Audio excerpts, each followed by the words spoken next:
Hello friends, welcome to time pass channel. இப்போ அடிக்கிற வெயிலுக்கு நம்ம பாடியை நல்லா கூலாக வச்சுக்கிறதுக்கு ஒரு அருமையான ரெசிபியோடு வந்திருக்கேங்க. இது இப்போ இந்த கால ஜென்ரேஷனில் யாருமே இதை விரும்புறது கிடையாது. நான் ராகி கூழ் பற்றி தாங்க சொல்லிக்கிட்டு இருக்கேன். ராகி கூழ் நீங்கள் செஞ்சு சாப்பிட்டீங்கன்னா இந்த வெயிலுக்கு ரொம்பவே உடம்புக்கு நல்லதுங்க. இட்லி, தோசை, பூரி, பொங்கல், இது போல் பிரியாணி, சிக்கன் ரைஸ், இது போல் ஐட்டத்தை எல்லாம் ஓரக்கட்டி வச்சுட்டு இந்த வெயிலுக்கு இந்த ராகி கூழ் நீங்கள் செஞ்சு சாப்பிட்டுட்டு வந்தீங்கன்னா சிறுதானியங்களை உடம்புல அதிகமாக சேர்த்துக்கிட்டிங்கன்னா ரொம்பவே நல்லது. நீங்கள் இந்த வெயிலை வந்து ஈஸியாக கடந்து போயிடலாம். இப்போ நான் எப்படி செய்யலான்றது சொல்கிறேன். அதுக்கு முன்னாடி சேனல் சப்ஸ்கிரைப் பண்ணிவிட்டு பக்கத்தில் இருக்கிற பெல் ஐக்கான் பட்டனை ப்ரெஸ் பண்ணிக்கோங்க. அப்போ தான் நான் போடுற வீடியோஸ் உடனே உங்களுக்கு நோட்டிஃபிகேஷனில் வரும். இப்போ நான் 1 டம்ளர் ராகி மாவு எடுத்துருக்கேங்க. அதை நல்லா கட்டி இல்லாமல் உடச்சி விட்டுருங்க. அப்புறம் கொஞ்சமாக நம்ம தண்ணி சேர்த்து மிக்ஸ் பண்ணி விட்டுக்கலாம். அதை என்ன கேட்டால் நீங்கள் கையில் மிக்ஸ் பண்ணி விடுறது தான் ரொம்பவே பெஸ்ட்டுன்னு சொல்வேன். நீங்கள் கையில் கரைச்சிக்கிட்டிங்கன்னா மாவு வந்து உங்களுக்கு நல்லாவே புளிச்சு கிடைக்கும். நம்ம கைப்பட்டா சில பேர் கை பக்குவம்னு சொல்லுவாங்க பாருங்கள், அது போல தான் இந்த ராகி மாவுக்கும் நம்ம வந்து கூழ் செய்யும்பொழுது கையில் நல்ல பதமாக கரைச்சி எடுத்துக்கிட்டோம்னா நல்லாவே உங்களுக்கு புளிச்சு வரும். நல்லா புளிச்சா கூழ் உங்களுக்கு நல்ல ஃப்ளேவரில் உங்களுக்கு கிடைக்கும். டேஸ்ட்டும் ரொம்ப நல்லா இருக்குங்க. நான் உங்களுக்கு இப்போ ஸ்பூனில் தான் கலக்கி காட்டுறேன். நல்லா கட்டி இல்லாமல் உடச்சி விட்டுட்டு அதுக்கப்புறமா நீங்கள் கரைச்சிங்கன்னா உங்களுக்கு வந்து நல்லா நைஸாக சீக்கிரமே கரைஞ்சிடும். உங்களுக்கு இல்லை விஸ்க் இருந்தாலும் நீங்கள் விஸ்கில் வந்து கலக்குனீங்கன்னா அதுவும் சீக்கிரமே உங்களுக்கு கரைஞ்சிடும். இப்போ ஸ்பூனில் பண்ணுறதுனால கொஞ்சம் டைம் எடுக்குது. அவ்வளோதாங்க, நல்லாவே கலந்தாச்சு.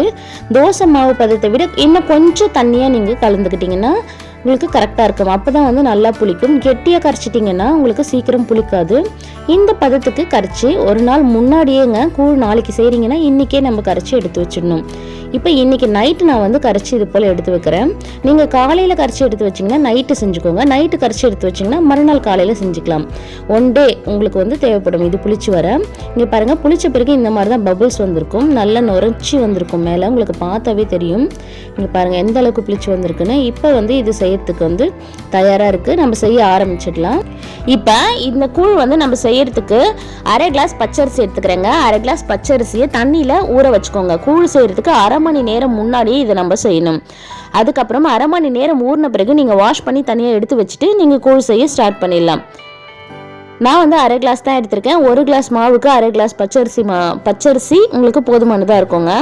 இப்போ தண்ணியில் போட்டுட்டேன். நான் நல்லா ஊறட்டும். இப்போ ஊறினதும் வாஷ் பண்ணி எடுத்து வச்சிடுறேன். நான் இப்போ கூழ் செய்யறதுக்கு அந்த எந்த பாத்திரம் நீங்கள் யூஸ் பண்ணீங்களோ அந்த பாத்திரத்தை ஸ்டவ்வில் வச்சுக்கலாம். சாதம் எப்படி வடிக்கிறீங்களோ அதே போல் தண்ணி ஊற்றிக்கலாங்க. நம்ம தண்ணி ஊற்றினதும் நல்லா இது போல் கொதிச்சு வந்த பிறகு அரிசி சேர்த்துக்கலாம். நம்ம ஊற வச்சு கழுவி ரெடி பண்ணி வச்சுருந்தா அரிசியை இதில் நான் சேர்த்துக்கிறேன். நல்லா சாதம் வேகணும்னு அவசியம் இல்லைங்க. ஓரளவுக்கு உங்களுக்கு இது வந்தால் போதும். கையில் எடுத்து பார்த்தீங்கன்னா அந்த அரிசி வந்து உடையும். அந்த உடையிற அளவுக்கு வெந்து வந்தால் போதுங்க. அந்த ஸ்டேஜில் நம்ம கரைச்சி வச்சுருக்கோம் பாருங்கள் ராகி மாவு, அதை வந்து சேர்த்துக்கணும். ரொம்ப வெந்துடக்கூடாது அரிசி. நீங்கள் சாதம் வடிக்கிறதுக்கு வேக வைக்கிற மாதிரி வேக வைக்கக்கூடாது. இப்போ தாங்க ரொம்ப முக்கியமான ஸ்டேஜ். நீங்கள் ஒரு கையில் ஊற்றிக்கிட்டு ஒரு கையில் கிண்டி விட்டுக்கிட்டே இருக்கணுங்க. இல்லைனா வந்து உங்களுக்கு கட்டி பிடிச்சிடும். ஒரு கையில் வந்து ஊற்றிட்டே இருங்க, இன்னொரு கையில் மிக்ஸ் பண்ணி விட்டுட்டே இருங்க. அவ்வளோதாங்க. சிம்லேயே வச்சுட்டு இந்த மாதிரி கொதிச்சு வரும்பொழுது நல்லா கரண்டி வச்சு நீங்கள் கிண்டி விட்டுக்கிட்டே இருக்கணும். இப்போ நான் சிம்மில் வச்சே தான் செஞ்சுக்கிட்டு இருக்கேன். அவ்வளோதாங்க, ரெடி ஆகிடுச்சு. ரெடியான பிறகு இது போல் கெட்டியாகிடும். உங்களுக்கு நல்லாவே ஆறின பிறகு உங்களுக்கு கட்டியாகி வந்துடும். இங்கே பாருங்கள், இந்த மாதிரி தான் இருக்கும். இதை வந்து நம்ம உப்பு போட்டெல்லாம் கரைச்சி எடுத்து வைக்கக்கூடாது. நீங்கள் செய்யும் பொழுது கூட உப்பு போடக்கூடாது. உப்பு போட்டிங்கன்னா வந்து தண்ணி மாதிரி வந்து உங்களுக்கு திரிஞ்சு போயிடும். உப்பு போடாமல் தான் இந்த கூழ் நம்ம செஞ்சு எடுத்து வைப்போம். எந்த டைம்லாம் நீங்கள் மிக்ஸ் பண்ணுறீங்களோ அந்த டைமில் கொஞ்சமாக தயிர் போட்டு உப்பு சேர்த்து நீங்கள் அந்த டைமில் மிக்ஸ் பண்ணி குடிக்கலாங்க. ஆனால் செய்யும் போது உப்பு சேர்க்கக்கூடாது. உங்களுக்கு எப்போல்லாம் தேவைப்படுதோ, இது 3 நாளைக்கு கெடவே கெடாதுங்க. நீங்கள் அப்பப்போ கொஞ்சமாக எடுத்து இது போல் தயிர் சேர்த்து கரைச்சி குடிக்கலாம். வெயிலுக்கு ரொம்ப நல்லதுங்க உடம்புக்கு. உடம்பு வந்து நல்லா கூல் பண்ணுற சக்தி இதில் இருக்குது. குழந்தைங்களுக்கு முக்கியமாக செஞ்சு கொடுத்தீங்கன்னா அவங்களுக்கு வந்து ஓவராக பாடி ஹீட் ஆகிறதெல்லாம் இருக்கவே இருக்காது. பெரியவங்க எல்லாருமே இது சாப்பிட்லாம். இந்த கால ஜென்ரேஷனில் யாரும் விரும்பி சாப்பிட்றது கிடையாது. இந்த மாதிரி ஒரு முறை செஞ்சு பாருங்கள். செஞ்சு பார்த்துட்டு எப்படி இருந்தது எனக்கு கமெண்ட் பாக்ஸில் சொல்லுங்கள். வீடியோ பிடிச்சிருந்தால் லைக் பண்ணுங்கள். உங்கள் ஃப்ரெண்ட்ஸ் அண்ட் ரிலேட்டிவ்ஸ்க்கும் ஷேர் பண்ணுங்கள். Thank you friends.